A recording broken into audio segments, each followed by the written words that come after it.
Olá, sejam bem-vindos ao programa Jovens Algarvios. Estamos aqui com João Pedro Dias, da Juventude Socialista, e comigo, Guilherme Rosado, da Juventude Popular do CDS-PP.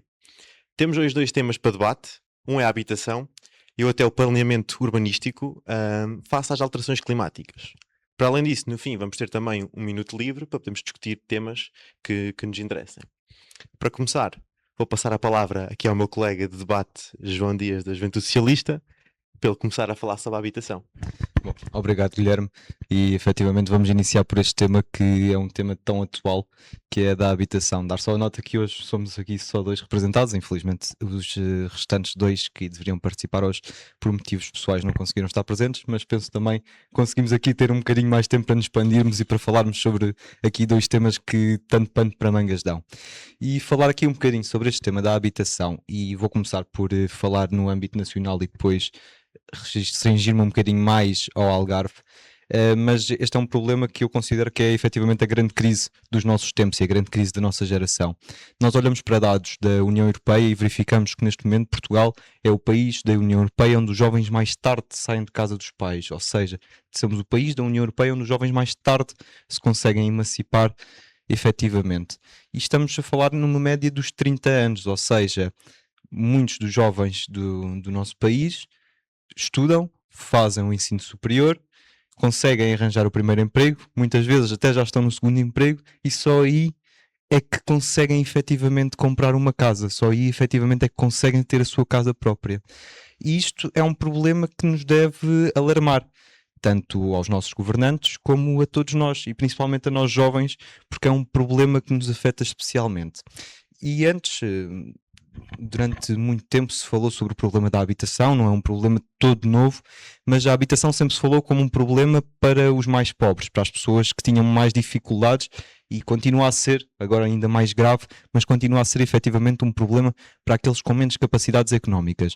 Mas a verdade é que se verifica neste momento que este problema já não afeta somente aqueles mais pobres e os com maiores dificuldades económicas. É aos dias de hoje também um problema que já começa a afetar a classe média, e se há 10 ou 15 anos atrás tínhamos que pensar em medidas para conseguir dar respostas habitacionais para a classe mais pobre e para as pessoas com menores rendimentos, neste momento também temos que começar a considerar arranjar soluções habitacionais para a classe média. E basta olhar, podemos abrir qualquer portal de arrendamento ou de compra e venda de casas, como o Idealista ou tantos outros que aí existem, e passo aqui a publicidade, e basta metermos mesmo na região, basta colocar nos filtros Algarve ou concelhos específicos como Faro, Olhão, Lolé, e vemos que aos dias de hoje não é possível arrendar um T2 ou mesmo um T1 abaixo de 700, 800, 900 euros. E estamos a falar aqui de um resquíssimo número de apartamentos disponíveis a estes preços. Falamos de um país que tem um ordenado mínimo que se cifra nos 920 euros, e não podemos ter isto não podemos desconsiderar isto. Falamos num país onde o ordenado médio anda a roçar os 1.200 euros, ou seja, estamos a falar de um país onde uma pessoa que queira hoje sozinha arrendar uma casa vai ter que gastar 70, 80, 90%, quando não falamos de mais de 100% dos seus rendimentos mensais, para conseguir ter efetivamente uma casa. E isto é um problema que nos tem que efetivamente alarmar, e especialmente a nós também algarvios, como a nós jovens, porque se formos olhar ao panorama nacional, o Algarve é neste momento o segundo ou o terceiro país, o segundo ou a terceira região do nosso país, onde os preços das casas, o preço médio das casas é mais elevado, ficando só atrás de Lisboa, que é a capital, e também da Madeira, e ficamos aqui muito equiparados à Madeira. Ou seja, o Algarve, apesar deste ser um problema de âmbito nacional, o Algarve é ainda mais especificamente, este problema se sente por parte dos algarvios. E estamos a falar de uma região onde os ordenados não são particularmente elevados, ao contrário de Lisboa, onde o preço das casas é efetivamente mais caro e efetivamente as pessoas também não conseguem dar resposta a esses preços do mercado habitacional, mas as pessoas também em média recebem mais. Por isso este problema torna-se ainda mais grave. E antes de começar também aqui, e para não restringir aqui o debate, passo-te aqui, Guilherme, também a palavra para falares também um bocadinho disto e depois já falo aqui sobre algumas das que eu acho que são as propostas para a resolução. Então, olha, eu até trouxe aqui uns dados que achei interessantes e até completam um bocadinho esse teu discurso, que é o seguinte: Cascais, Lisboa, Funchal, Oeiras e Faro. Estes são os 5 municípios com o valor mais elevado de imobiliário. Muito bem, parece bom, estamos ali com os grandes. Qual é que é a grande diferença? A grande diferença é que o ordenado médio em Oeiras são 2.100 euros e o ordenado médio em Faro situa-se apenas nos 1.365. Para além disso, também fiz a mesma pesquisa que tu e andei à procura nos várias plataformas de imobiliárias sobre a oferta imobiliária, o que é que conseguimos comprar, o que é que conseguimos arrendar. Já nem vou pelo arrendamento, porque aqui em Faro essa parte é muito, muito mais restrita e esses valores dos 700 euros por um T0 já quase nem existem, mas fui apenas para a compra. Como é que é possível que em Faro haja ruínas à venda por 200 mil euros? Como é que um casal jovem com 200 mil euros, a única coisa que podem comprar aqui na zona são ruínas na periferia de Faro, na Serra de Faro? Acho que estamos a caminhar a passos largos para Faro e o Algarve começar a ser uma zona de luxo com salários de sobrevivência. E o grande problema é que a resposta a isto costuma ser sempre a mesma. A culpa é do mercado, a culpa é do turismo, etc, etc, etc. Ora bem, para mim, a culpa tem um nome e tem uma morada. Chama-se inércia municipal, chama-se asfixia fiscal.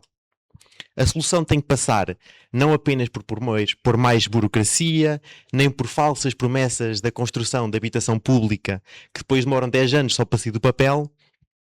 Tem que haver mudanças drásticas para garantir o acesso à habitação. Um casal jovem que se quer fixar aqui no Algarve ou aqui em Faro tem que ter acesso à habitação. É crucial que consigam constituir família e para constituir família é necessário terem um sítio para viver. É necessário haver uma revisão do PDM, um aceleramento dos processos de licenciamento. Para além disto, o município, neste caso vou falar aqui do nosso município de Faro, podia avançar com medidas ainda mais agressivas, através de uma das propostas com que nós avançámos na JP de Faro, que é a utilização do artigo 1524 do Código Civil, que é a utilização do direito de superfície. Em que é que consiste isto? Isto consiste na Câmara ceder terrenos a privados para a construção, a custo zero, ou seja, a Câmara fornecia um terreno a custo zero para um privado construir lá. Esse privado tinha a obrigatoriedade de construir e de fornecer habitação a custos controlados, seja através de renda, seja através de venda. O que é que acontecia no final de 40 anos, por exemplo? Essa habitação voltava a reverter para a autarquia. Isto era mais-valia para o privado, para as empresas, fomentava a construção de novos empreendimentos e garantia que havia uma habitação social, não paga inteiramente pelo Estado, mas paga por privados. Porque o que é necessário para um jovem ou para alguém que quer uma casa é uma casa. Não interessa se isso foi construído através de medidas socialistas, se foi construído através do uso de privados. O que as pessoas querem, na realidade, é uma casa. O que é importante é ter uma casa, a habitação, a preço justo. E acho que este tipo de medidas tem de tudo para correr bem e para acelerar os processos de aquisição destas mesmas casas. Bom, o Guilherme tocou aqui que acho que é um grande ponto de ruptura entre nós os dois, que é a forma da solução para a crise habitacional. Isso, pronto, o Guilherme, sendo da sua origem política, compreende também a sua linha de raciocínio, mas é aqui que efetivamente discordamos, porque eu acho que a solução para o mercado habitacional não passa de todo, e acho que tem sido o grande erro deste governo da AD ao encarar o problema da habitação, não passa simplesmente por corrigir a oferta, ou seja, não passa simplesmente por constituir benefícios para quem arrenda e para quem vende, e dessa forma vamos ter mais casas no mercado, e por isso eu acho que não é de todo esse o caminho.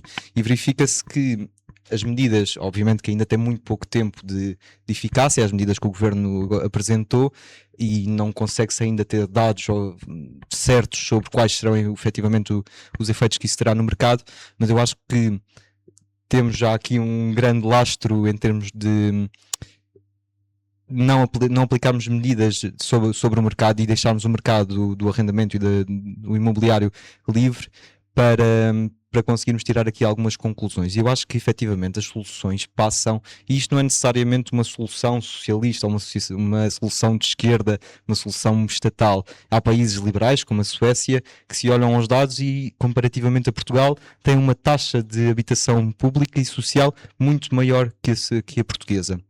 Eu acho que efetivamente esse poderá ser o caminho. Passa obviamente pela construção pública, passa obviamente pela construção de habitação social, mas não só habitação social, porque muitas vezes a habitação social também está um bocadinho ligada a alguns preconceitos e alguns estereótipos, mas também construção a preços acessíveis, necessariamente construção que as pessoas consigam comprar e consigam arrendar. E isto passa também pelo Estado, na minha opinião. Acho que o Estado deve efetivamente ter um peso nesta nova construção e maioritariamente também delegar estas competências nos municípios, porque o Estado Central terá sempre muita dificuldade e acontece o que aqui disseste também, muitas vezes o Estado depois demorar muito nestes programas de construção social e de construção de habitação social, e por isso deve, na minha opinião, delegar também essas verbas para os municípios conseguirem avançar com esse tipo de projetos, até porque os municípios, melhor do que ninguém, sendo eu um regionalista, não poderia deixar de dizer isto, que os municípios têm sempre muito melhor conhecimento sobre os seus terrenos e sobre as necessidades dos seus territórios do que o Estado Central terá. E por isso acredito que passa por aí, mas não só. Acredito que passa também pelo fomento de programas que já existem e podem ser melhorados e as respostas podem ser dinamizadas, como é o Porta 65, como é o programa Primeiro Direito, e passam também por incentivos fiscais, eu acredito eu, não necessariamente aos proprietários, mas sim, por exemplo, a cooperativas, para fomentar cooperativas de construção. Foi uma solução que anos atrás já nos mostrou que tinha eficácia para as pessoas e devemos continuar a apostar nesse tipo de soluções. Passa também aqui por olhar aquele que é o património do Estado, tentar perceber quais são os imóveis do Estado que estão devolutos, porque não podemos também, e no Partido Socialista também existe obviamente este discurso da necessidade de olhar para os imóveis devolutos por parte dos privados e fazer aqui um arrendamento coercivo. Foi uma das propostas apresentadas no programa Mais Habitação. Mas também não pode o Estado obrigar os privados a fazê-lo se o próprio Estado não olha para o seu património e não olha para os imóveis que têm devolutos e não olha para os imóveis que pode colocar no mercado e pode reabilitar para colocar no mercado.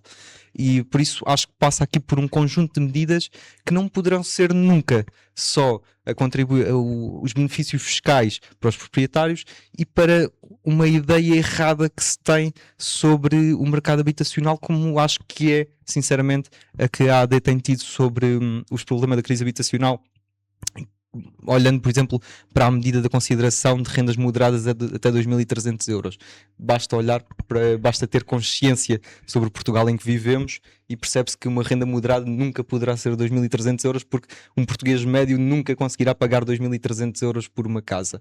Por isso, acho que efetivamente passa por um conjunto de medidas, tanto na aposta da oferta como na aposta da procura, aqui também dinamizar o mercado de outra forma, não necessariamente liberalizar mais o mercado. Acho que sim, concordo nisso contigo, acho que é necessário desburocratizar em certas questões, é necessário agilizar e necessariamente também em termos de revisão de PDM, é necessário agilizar as instituições e a resposta e o contacto, porque temos muitos problemas na renovação dos PDMs e na revisão dos PDMs, necessariamente através por exemplo, da APA, que depois não tem uma difícil comunicação com os municípios e tantas outras instituições depois não têm comunicação entre si.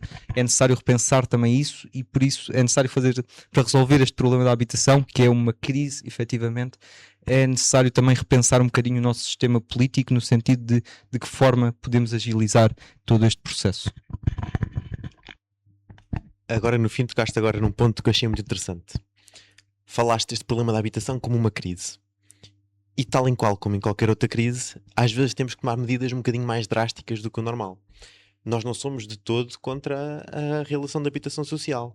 E tu, basicamente, falaste novamente de um grande problema da habitação social, que é a falta de comunicação entre essas diversas instituições, o tempo que demora efetivamente a conseguir construir uma habitação social versus um privado a construir, que já por si próprio demora muito e é um processo bastante demorado, muito mais se for o indivíduo versus uma corporação.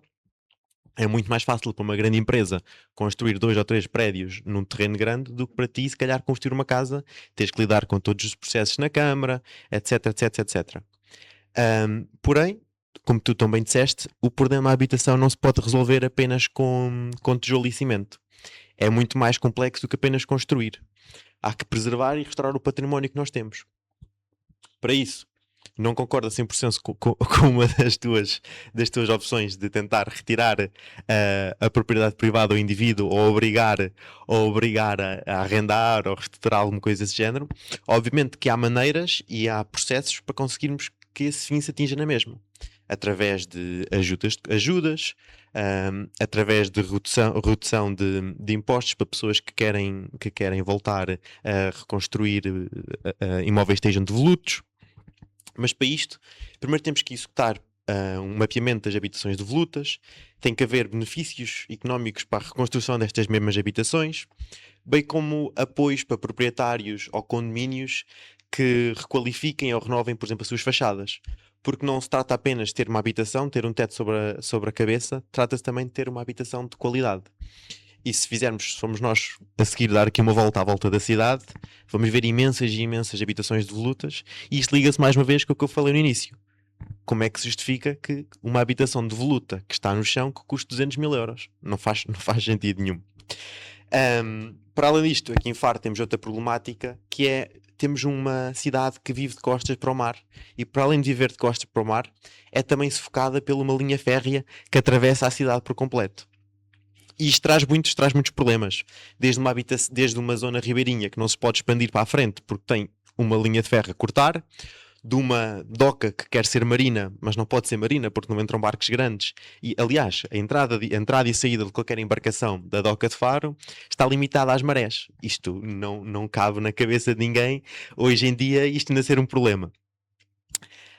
Mover esta linha de comboio não seria apenas uma intervenção estética, é também libertar solo para zonas verdes, que são essenciais para ter uma habitação e uma vivência de qualidade na nossa cidade, e habitação moderna, que pode ser construída nestas zonas como aqui da Horta da Areia, que têm que ser rejuvenescidas, têm que ser repensadas, e isto é essencial, pensar não apenas no Algarve das próximas eleições, dos próximos 4 ou 3 ou 5 anos, mas sim pensar no Faro e no Algarve das próximas gerações. Qual é que é o Algarve que queremos deixar para o futuro?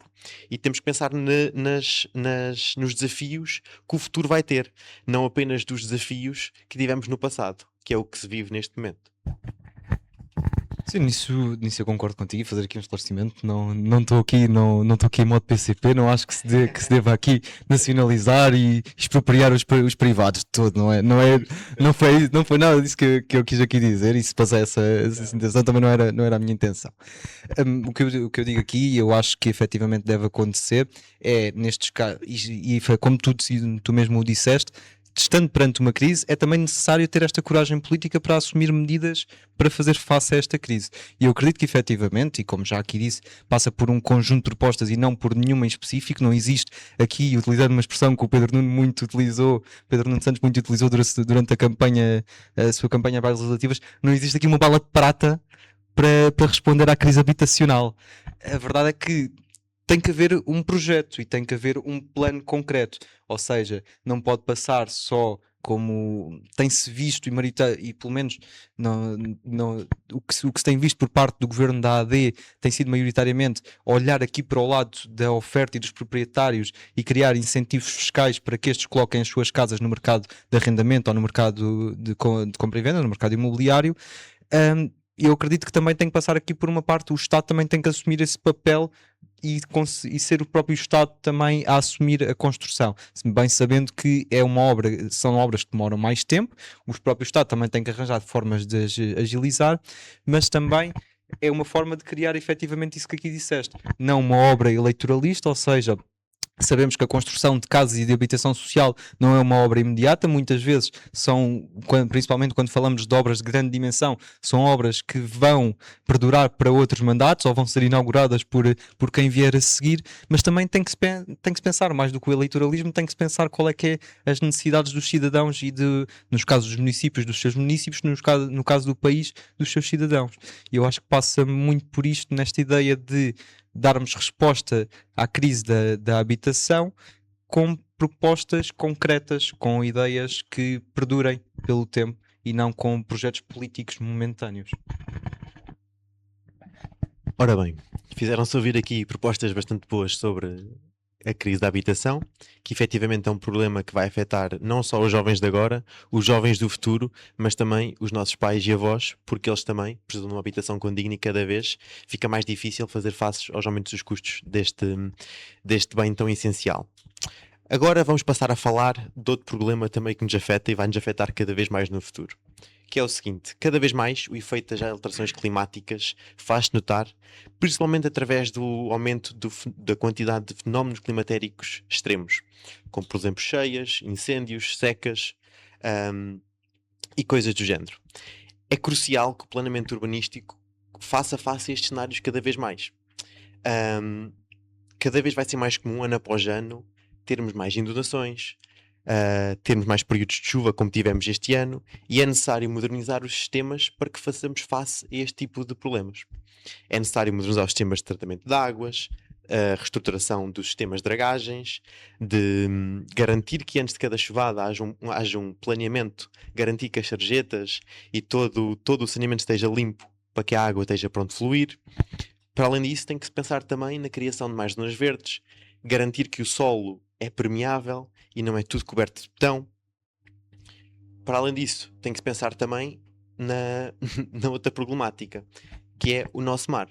Toda a zona do Algarve tem mar e vamos ter também problemas com as subidas de águas. Este problema é ainda mais grave aqui em Faro, porque temos uma zona lagunar de ria que é muito, muito extensa. Temos também várias ilhas barreira que podem sofrer bastante com o aumento das águas. E é crucial que o nosso planeamento seja feito cada vez mais a longo prazo e contando com que estes fenómenos fiquem mais extremos e com mais regularidade.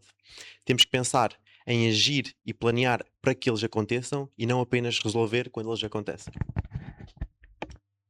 Bom, sobre este tema e sobre o planeamento urbanístico face às alterações climáticas, acho que estamos muito de acordo em muitos pontos, pelo menos tudo o que foste dizendo aqui, acho que estamos de acordo.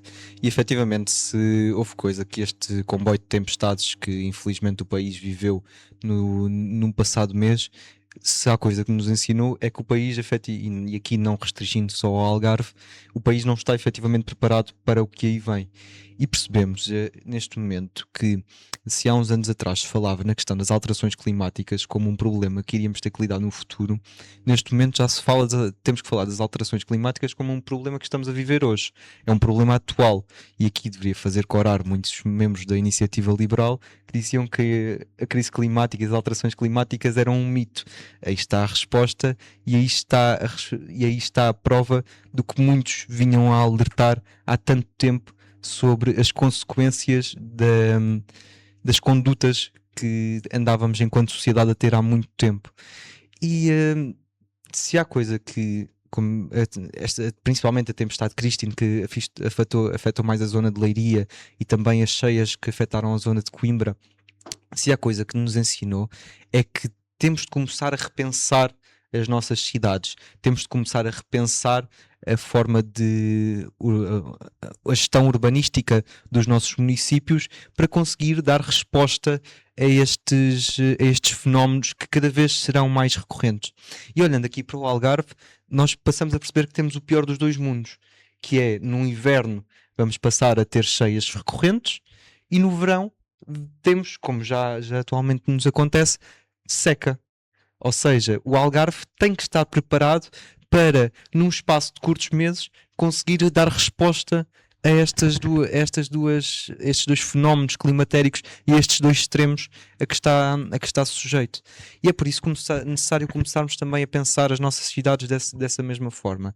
Foste dando aqui algumas medidas que eu concordo plenamente. Acho que em matéria de seca é necessário efetivamente avançarmos com a desalinizadora. É urgente para o Algarve ter uma resposta para as secas e para quando no verão não há chuvas ou quando ficamos em grandes períodos sem chuvas, conseguirmos ter uma forma de dar resposta à falta de água nas barragens. É necessário começarmos também a pensar na criação de mais espaços verdes, porque é cientificamente comprovado. Não vou-me aventurar um bocadinho aqui porque não é toda a minha área, mas a existência de espaços verdes diminui a sensação térmica e torna a existência de zonas de sombra efetivamente melhora a sensação térmica e permite às pessoas também estarem mais confortáveis na rua, não estarem expostas ao calor extremo e ao sol que também que traz, além de todos os problemas que traz da seca, traz também consequências graves para a saúde, para a saúde das pessoas. E em termos das inundações, é necessário também começarmos a rever a nossa costa, é necessário começarmos a repensar a nossa gestão urbanística no sentido de começarmos também percebermos que efetivamente o nível das águas do mar está a aumentar, zonas onde fomos construindo daqui a uns anos já não existirão porque terão sido galgadas pelos mares, terão sido recuperadas pela água. É necessário revermos novamente a nossa zona costeira e a construção que lá existe, impedir que continue-se a construir nessas zonas, criar e aproveitar a questão dos PDMs. Também é importante criarmos zonas de risco e prever essa questão também. E por isso há aqui um conjunto de medidas de gestão urbanística e são novos desafios aqui que os municípios irão enfrentar nos próximos tempos, e é necessário que os nossos executivos camarários também estejam prontos. Eu sou de Olhão, concelho aqui vizinho de Faro, e também enfrentamos muito esse problema, tendo a Ria Formosa a banhar o nosso concelho, enfrentamos também este problema do aumento das águas do mar, e é necessário também por isso preservar aquilo que temos da natureza, preservar as dunas, preservar todas essas barreiras naturais que já existem e de alguma forma também podem conter estes fenómenos. E é por isso necessário também começarmos a pensar as nossas cidades para fazer face a esta nova realidade. E por isso lanço também aqui para ti o debate, que mais que outras propostas também achas que podemos fazer para corrigir esta questão. Eu penso que temos que começar a pensar sempre quando e não se. Quando é que vai ser o próximo incêndio? Quando é que vai ser a próxima inundação? Até porque isto é uma realidade. Todos os anos temos incêndios, todos os anos vamos tendo cheias. Aqui em Faro é cada vez mais uma realidade. As pessoas não sabem se durante o inverno vão ter que sair de canoa das suas casas, não sabem se vão ter água até ao joelho dentro de casa. Isto é um flagelo muito grande. Como é que é possível que hoje em dia isto não aconteça? Não há planeamento suficiente para garantir que isto não aconteça numa cidade que não é assim tão plana. Para além disso, a nível regional, temos que também olhar para a problemática dos fogos e das secas, muito focada na parte da agricultura. É muito importante que haja apoios para a agricultura, para garantir que não há este shift tão grande de pequena agricultura, do cultivo das laranjeiras, da alfarroba, da amêndoa, para cultivos industriais muito grandes, que parecem muito produtivos, que ganham, que valha muito a pena economicamente, mas que depois a nível regional vão encarecer os solos bastante. De água, por exemplo, que é o que acontece agora com o caso do abacate, que é a nova colheita da moda, mas se calhar daqui a uns anos vai ser a próxima, vai ser o amendoim ou as bagas goji, não sei qual é que vai ser a próxima, mas talvez, espero que não seja tão mau como a que temos atualmente. É importante também que haja cada vez mais uma boa gestão dos nossos espaços florestais. E isto só é possível fazer com o apoio do governo. Com o apoio do governo, com o apoio dos municípios. Porquê? Há muito património que é privado, muitas zonas privadas de floresta que são de um número infinito de herdeiros, porque foram coisas que se foram perdendo ao longo do tempo. Ora, das duas uma, ou o Estado opta pela saída de estes terrenos não são meus, não tenho que preocupar com eles, os donos que os limpem. Se não os limpam, tem que haver coimas, mas depois não conseguem encontrar os donos para aplicar as coimas.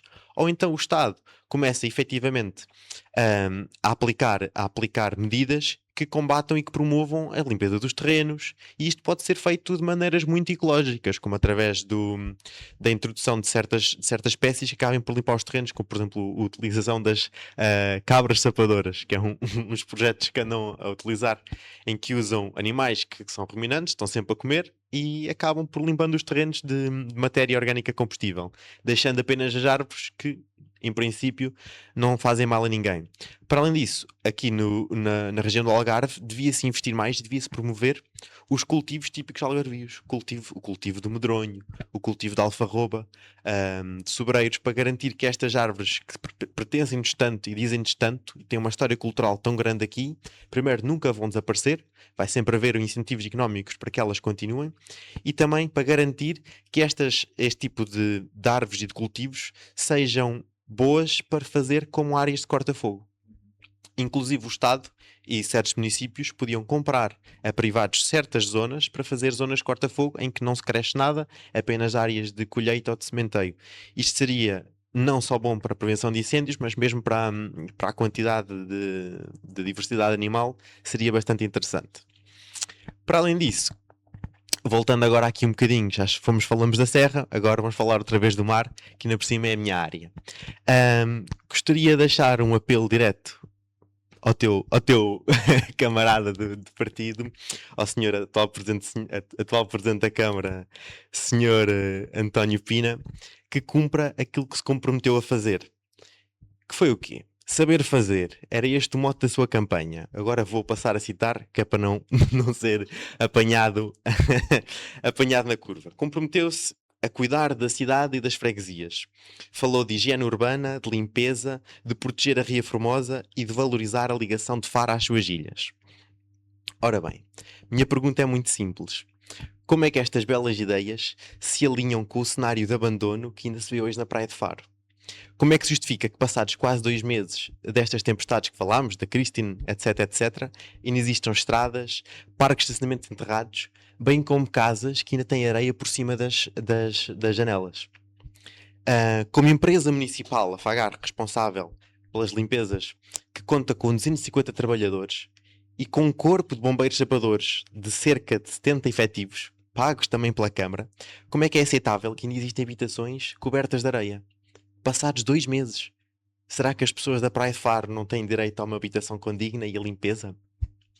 E surgiram, logo a seguir a estas tempestades, surgiram notícias e apareceram máquinas no terreno pós-tempestade, e mesmo o Sr. Presidente da Câmara foi lá mostrar à Ministra do Ambiente os problemas que enfrentávamos na Praia de Faro. A questão é, passados 2 meses, ainda não está limpo. Quando é que vão acabar quando é que se vão a concluir os trabalhos de limpeza? E acima de tudo, quais é que são as medidas preventivas para garantir que a próximo ano, nem sei se é no próximo ano, nas próximas tempestades que vierem de sul, que as dunas não vão voltar outra vez a entupir as estradas, a cobrir as casas? Quais é que são as medidas que estão a ser tomadas para garantir que o cordão dunal que protege a Ria Formosa e protege a cidade de Faro e de Olhão não desaparece com o vento? Bom, pelo presidente António Miguel Pena não posso falar, mas a experiência que eu tenho como meu presidente da Câmara Municipal de Olhão é que efetivamente sabe fazer e que ao que se comprometeu cumpriu. Por isso acredito que... Faltava-lhe a praia. Pronto, é verdade, não teve a praia, mas também tinha a gestão de uma ilha. E pronto, não podendo falar sobre o que é que ele irá fazer, acredito que irá fazer certamente o seu melhor. Mas pegando numa questão que aqui falaste e que concordo em absoluto, nós em Portugal temos muito este mau hábito de remediar e não de prevenir, e este é efetivamente talvez um dos nossos maiores problemas, mesmo quanto a esta questão da nossa gestão urbanística e face às alterações climáticas, porque estamos muito nesta ideia de combate às alterações climáticas, com a sensação de que ok, agora vamos preparar-nos para quando elas vierem nós conseguirmos agir o mais rápido possível. E esse é precisamente o pensamento que nós não temos de ter. O pensamento que nós temos que ter é de que forma é que nós podemos prevenir para que quando formos afetados por comboios de tempestades, por grandes chuvas que provoquem inundações, por ondas de calor, de que forma é que nós podemos minimizar aqueles que serão os efeitos destes fenómenos climáticos.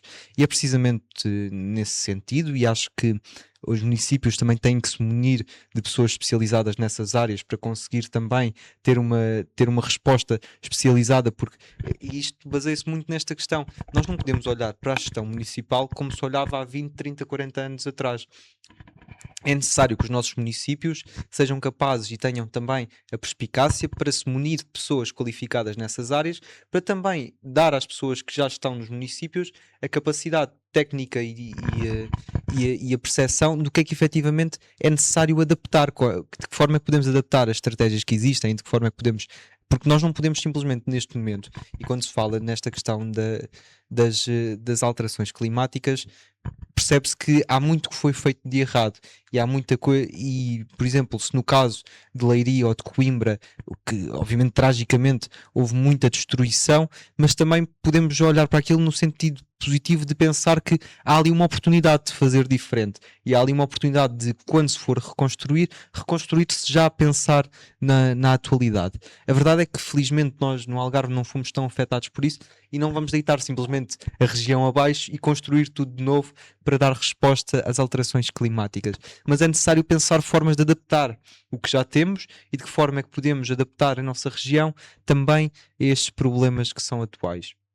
E por isso eu acho que passa muito por esta ideia de prevenção, passa muito, não sendo a minha área de especialização, acredito que passa muito por esta ideia de tentar ao máximo preservar os recursos naturais que temos, e nós, falo com maior conhecimento sobre o litoral algarvio, sobre a questão da Ria Formosa também, passa muito por preservar os nossos recursos naturais. Na questão do Barrocal, passa também por tentar de alguma forma, passa pela questão dos incêndios, essencialmente, passa por conseguir prevenir os incêndios e prevenir que quando surjam incêndios se alastrem de tal forma que queimem completamente o município, queimem grande parte dos municípios, passa muito por esta questão de conseguir prevenir. Pá, e acredito também que, principalmente na questão dos incêndios, e esta parte que aqui também tocaste, sobre a limpeza dos terrenos.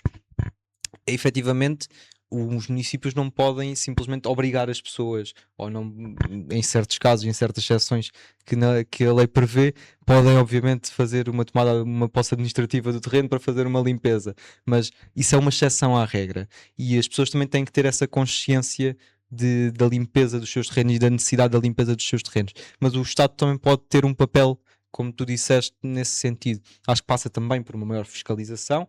É necessário que tenhamos mais fiscalização e que sejam efetivamente aplicadas coimas a quem não cumpra os seus deveres, mas também pode passar por questões como incentivos, para que as pessoas também se sintam mais motivadas a ter esse cuidado com os seus terrenos, de forma a conseguirmos evitar que todos os verões passemos pelo drama de ver incêndios a comer por completo as zonas agrícolas inteiras.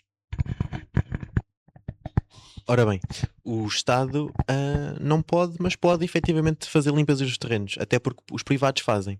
Por exemplo, debaixo das linhas de alta e média tensão ao longo do país todo são efetuadas limpezas anualmente, quer o proprietário queira, quer não, para garantir que não haja problemas de incêndio.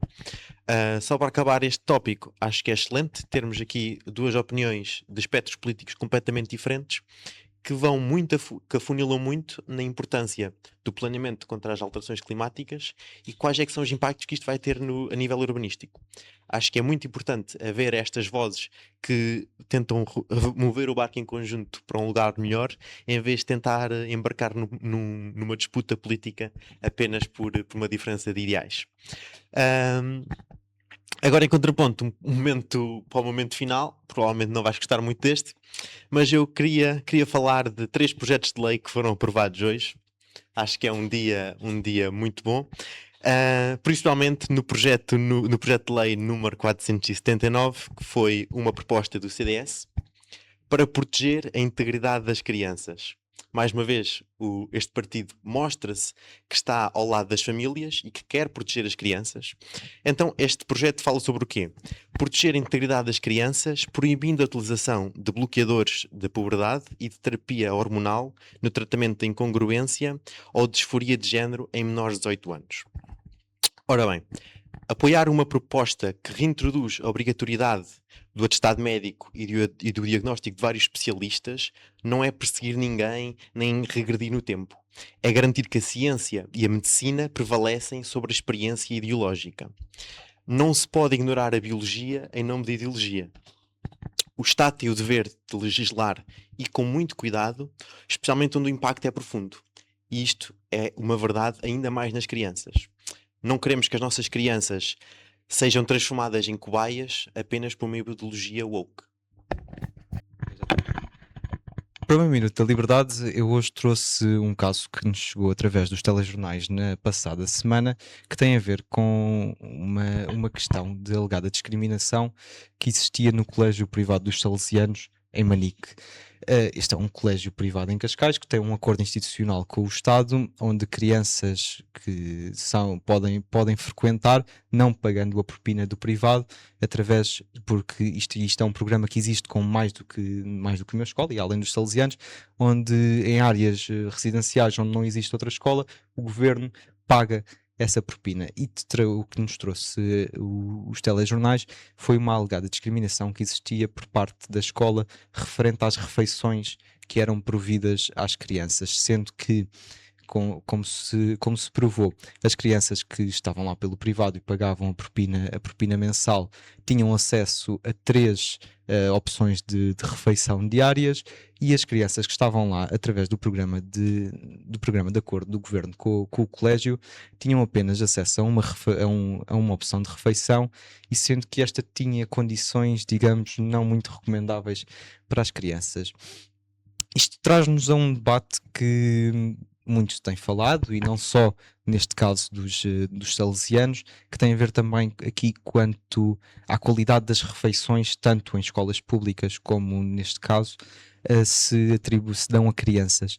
E isto não especificando aqui a questão, porque o colégio, entretanto, também vai esclarecer aqui algumas questões, mas trazendo só este tema para o debate através desta notícia que nos chegou, é importante termos este debate porque percebemos e que a escola pública, e nestes casos estas escolas através dos programas de institucional, tem que ter tem um papel muito importante na vida destas crianças, porque temos de ter em consideração que muitas destas crianças muitas vezes têm a sua única refeição, e não estou a dizer que é este o caso em específico, mas tendo em consideração que muitas destas crianças têm a sua única refeição na escola.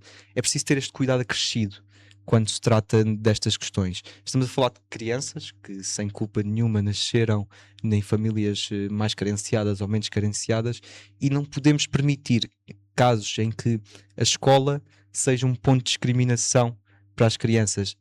Acredito que seja de uma violência psicológica inimaginável quando uma criança chega ao refeitório com todas as crianças, partilha a sala de aula com todas as crianças, e chega ao refeitório e olha para o seu prato e tem uma refeição com muito menos condições do que aquela que outra criança, que simplesmente por os pais, por diversas razões da vida, terem tido condições de lhe pagar a propina mensal, ter mais opções de refeição.